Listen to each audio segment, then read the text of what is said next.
Now on to the next topic. The Green Bay Packers, last play of the game, one of the last plays of the game, Jordan Love got hurt and something in his knee popped, and it all made us think the absolute worst. He might be out for the season, but God answered my prayers. And Jordan Love is back, and he's only going to miss 3 to 6 weeks.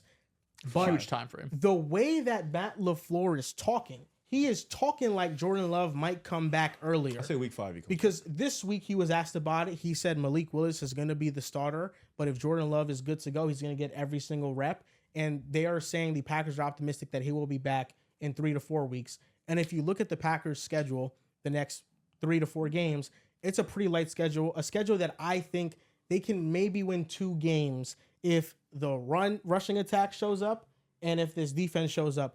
I thought the style of defense that they want to play, it was awful against the field conditions. And the Eagles, they just have man coverage beaters, and A.J. Brown beat Jair multiple times. But the Packers, I think they will have better success against teams that don't have those type of offensive weapons and in a better field, in a better environment. Who do they play next week? They play the Colts. Yeah. But the week after that, it's the Titans. What? Then it's then the Rams, and it's the Cardinals. That's Mr. 50 It goes ball. Colts, Titans, Vikings, and Rams in the They can next lose 4. They can lose to the Colts. I'm pretty sure. They could, yeah, because I see a world. I originally tweeted that like they could win a couple of these games, but they could easily lose all I'm of them. crying. And After you ask somebody, like, is there a world where the Green Bay loses all these games? So in the next 6 weeks, it's Colts, Titans, Vikings, Rams, Cards, Texans. I smell 3 losses. The Texans feels like no way you win that game. Rams- Colts, The I'm Rams feeling is, they're is a still tough game too. The Colts is Titans tough, and too. Vikings All of are these the ga- 2 saving The graces. thing is, you have Malik Willis starting. All of these games are going to be You're difficult. underdogs in every game. They're if you ask me. they're underdogs I going don't think they'll be into underdog. this game Where against is the it in Colts. Minnesota? Is it in Green Bay? That's a fair The question. way to Sam ask. Darnold just looked, probably going to be favored. I Titans, think, are, if they're at home, Titans are the favorites. I think the Packers would have signed a quarterback if they didn't think Jordan Love was going to be ready anytime soon. Mhm. Like, I think maybe Malik Willis starts like 2 weeks, and then Jordan Love should be back. Bro, they'll be 0-3 by then. I'm They could be pretty 1 and 2. certain the Colts will win. The Titans, you need It's it. 50-50. You need it. You do. That's Will why Levis is so losing this first game. Obviously, we didn't know Jordan Love was going to get hurt, but letting this first game slip Packers are away home, by the way. hurts so much. Slip what? Because if you Oh, they would never have had a won chance. this first game against Philly, now all of a sudden just win one out of the next 3 or 4, and you're sitting there, you're at like 2-3 with Jordan Love comes back. The world's not ending. Now you're sitting here at 0-1. There's a real chance you lose 3 straight. You're sitting here at 0-4. Jordan Love, of course, is a massive upgrade over Malik Willis, but to climb out of an 0-4 hole is crazy to do. It's And that's crazy to depending do. on what Chicago's record's going to look like at that time. What's Detroit's record going to look like? Are they going to be too far ahead to catch up? Because Chicago's schedule is easy as shit. What do you think, Joel? What does, let's say after week 6, what does Green Bay's record have to Yeah, be let's to ask have a him. shot? I think Green Bay is getting Jordan Love before then. I Okay. think When does he's he get coming back? back. Wait, week 6 is Cardinals? Or is it Texans? Houston, baby. Because I might So be week confused 2 on the two. Colts, week 3 Titans, week 4 Vikings, week 5 Rams. Let's week say the week 6, 5 You're right. game. Okay. Let's say the week 5 game. Rams It's game. 4 weeks out. This is what I think. I think the Packers will be 2-3 heading into week 6. Jordan Love comes back. So they win 2 games with Malik Willis.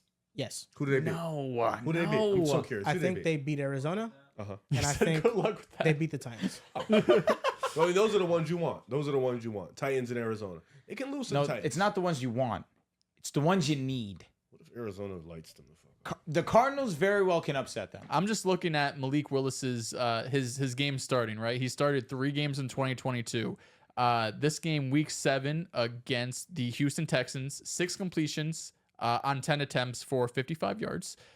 Rushing the ball, only 12 yards. The next week, he played the Kansas City Chiefs. That was a really tough game. 5 for 16 in that game, 80 yards, 3 for 23 on the ground. Then later in the year against Houston, 14 for 23, 61% completion percentage, 99 yards throwing, 40 yards on the ground.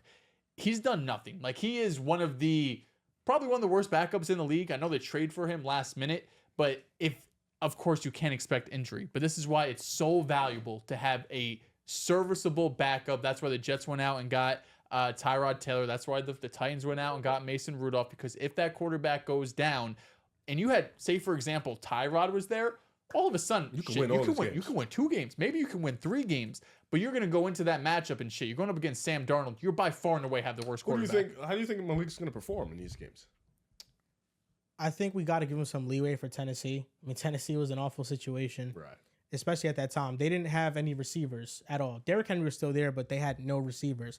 I think that not only this Green Bay offensive design is different than Tennessee, but their personnel is also different, and it's going to help Malik. And this offensive line also is good. It's not like it's not like thinking Malik's. How do you think Malik's gonna look?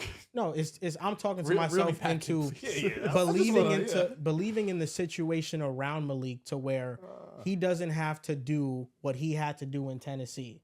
Like, Well, he didn't do anything to us. I know he didn't do anything in Tennessee, but when he drops back and he's actually looking at his first read, it's not open. Like, in Tennessee, that was the case. In Green Bay, I think this is just going to show what Matt LaFleur is made out of. That's really as simple as that. Because if they made the decision, they're cooked. I'm sorry, Joel. He's They're trying. cooked. if they made the decision to not go out and get a veteran like Ryan Tannehill, which I think they should, because I don't know what Malik is going to look like, that means that Matt LaFleur, and I'm talking about this from the perspective of Matt LaFleur, that means Matt LaFleur has seen enough from Malik to think that he can at least design a good, competent play.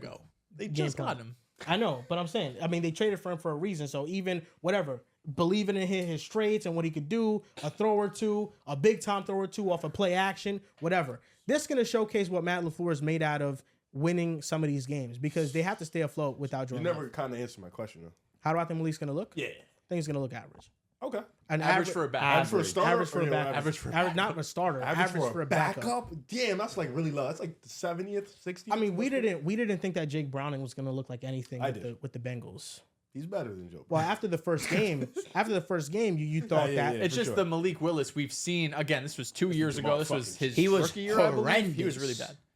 but he also wasn't a good design either offensively. No, I don't disagree. Like, it's not comparable, the situation. I think it's hard to put this on the floor saying this is what he's made of because Malik Willis could go out there and he could just be like one of the worst quarterbacks in the NFL. And I can't be like, well, Matt LaFleur designed shit and get him open. Like, he just could be a bad processor. He could take bad sacks. He could have turnover-worthy plays, and that's not on the floor. Well, I know. This is not if Matt LaFleur can't make Malik Willis look good, he's fired. It's not that. But it's you, along with Brian Gutekunst, made the decision to trade for this guy and make him your backup and not sign a veteran. So you are telling me that you believe you can make this work. Is Ryan Tannehill that cooked that he just doesn't have a backup job? That's where Tennessee ruined this man's career. Horrible situation. It's kept him out of the NFL. It's bad, man. But now Malik Willis gets a second chance. We'll see what happens. So should we? But what if Jordan Love returns sooner? What if he returns in like 3 weeks? Now we're lit. We're lit. But again, 3 weeks, you need to win minimum one game. You can't be 0-4. Patrick Mahomes, I don't know if you guys remember this, but against the Jaguars, he got sacked. Oh, I remember. And his knee popped. Yeah. I know. He missed 2 games. I kind of think the Packers are under the belief that Jordan Love's not going to miss a lot of time with the way that they're talking. I hope so. Yeah. We all hope so. And if he does miss a lot of time, then I think they'll be fine. But yes, like ultimately, they'll be fine if he misses a lot of time also. No, ultimately, I thought that's what you said. If they didn't sign a vet quarterback because that's still the number one thing I think they should do. They should go and they should get Ryan Tannehill. That I'm not going to change my stance on it. And if they lose this weekend, I'm going to feel even more strongly about it. Matt LaFleur is telling me he thinks he can make this work. So if they are 0-3, give it a shot. If they are 0-3 or 0-4 by the time Jordan Love comes back, I'm pinning that blame on Matt LaFleur because you should have had a better backup option. Same thing with the Jets last year after Aaron Rodgers went out and Zach Wilson was our starter for the entire year. We all knew that they should have got another guy. Fucking Joe Flacco. And they didn't. So I don't care. I don't care how you do it. You go get a guy. I mean, the Rams signed Baker Mayfield, and within 48 hours, he was playing a game for them. Won a game. Yeah, exactly, and won a game. There's ways to do this. Who's the MVP? He was. And if they don't get a backup quarterback, they are signaling to me they trust Malik Willis. And do I think they should trust Malik Willis? I don't. But the signaling to me is that they do right now. And I think that's blasphemous. Okay. I like It sounded at first like you were in on Malik definitely playing sounded like well. you were talking yourself into saying he's As now we end the conversation, now I'm getting the idea that maybe we just needed him to get his thoughts. Listen, the good part is Josh Jacobs after the first half looked really damn good. He looked explosive. He looked there. You talked about the weapons. The defense had one of the highest pressure rates too. Really didn't move me. Actually, Jalen Hurts was amazing against the blitz. Did you know that? Yeah. He was 6 for 4. Did you know that? No, he was actually the best quarterback in the NFL Week 1 against the You Blitz. saw him after Nice. in the press conference too. I don't watch the those. reporter asked him about it. He's like, They're "Yeah, kind of see late. it." You should start. Said, "Bring it on." No, He said, "I want that." I go to sleep usually after those. No, I know, but like in the next day, free time type shit. They're good. Sometimes you get some decent quotes. You do. He was yeah. amazing, Joel. He said, "Bring that Maybe he on." fixed Bring it. on. He said, Jalen Hurts said, "Bring on the heat." No, I think Kellen Moore brought some better answers Oh, for Jalen Hurts. He's that dude. So now it's Yes. not, you know, hey, listen, whatever. You know, I'll take whatever we can get. He No, said it's, Kellen what do you Moore. mean? It's not that. Last year when they lost to the Bucks, I said it was a Brian Johnson thing. You did say. I never said it was a Jalen Hurts thing. Jalen Hurts does struggle against the blitz, even dating back to his breakout year with Shane Steichen. No, you did blame all that shit on Brian He Johnson. wasn't. I He remember wasn't that. good against the blitz, That brother was garbage. I needed to and be there were answers. No, he did. He definitely said Hurts. I remember it vividly. He blamed Brian Johnson. He said Hurts. It's a small blame, but it's nothing to be worried about. got it. I think with how the offense was designed. I mean, Saquon Barkley touchdown was against a blitz. Yeah, it's beautiful. And Great ball. it was a great design. I we mean, go. you run comes AJ the Brown, butt. Devontae on post. and a dime. I know it was a great dom too. I mean, it was a great pass. Great It was, pass by who? altogether, it was great What's his name? execution. Great Huh? pass by who? What's his name? Does his name Just say start with a his J? Yeah. Is Which throw was last nicer, name that throw to H? Saquon or the throw to AJ Brown? Because that one, although it The one that was, Saquon, I feel like was in a tough little, was a tougher little window. box. Yeah. he had to just fit it in. threw that one to AJ on such a rope that AJ obviously had so much space that he could do whatever he wanted with that. But I yeah, think- the Saquon was definitely a tighter window. The pass to AJ, I thought the pass to Saquon, if the safety played Didn't it a little slip. bit better.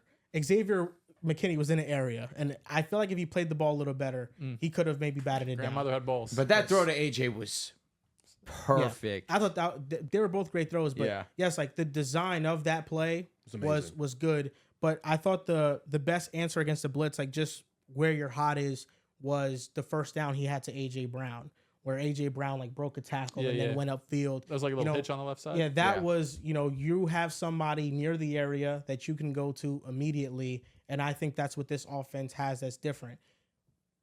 In Hurts' breakout year in 2022, I thought Shane Steichen did have answers against the blitz. And Hurts didn't execute on it all season long. But in the Super Bowl, he did. He did play well against the blitz.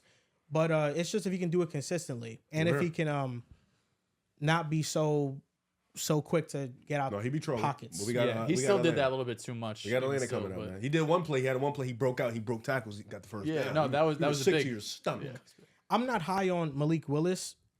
I'm high on the Packers supporting cast. Okay. That's the conclusion So they're that gonna I have uplift on this They're segment. gonna uplift him. Yes, they have a good enough supporting cast to where they can uplift him, and he might not look terrible if they can do that. Like if the defense can play really well, and then the offensive line, the rushing attack is playing well, and you are just asking him to be under center, play action, and this is the read. You just go, you put the guardrails up on him, then I think he can be fine.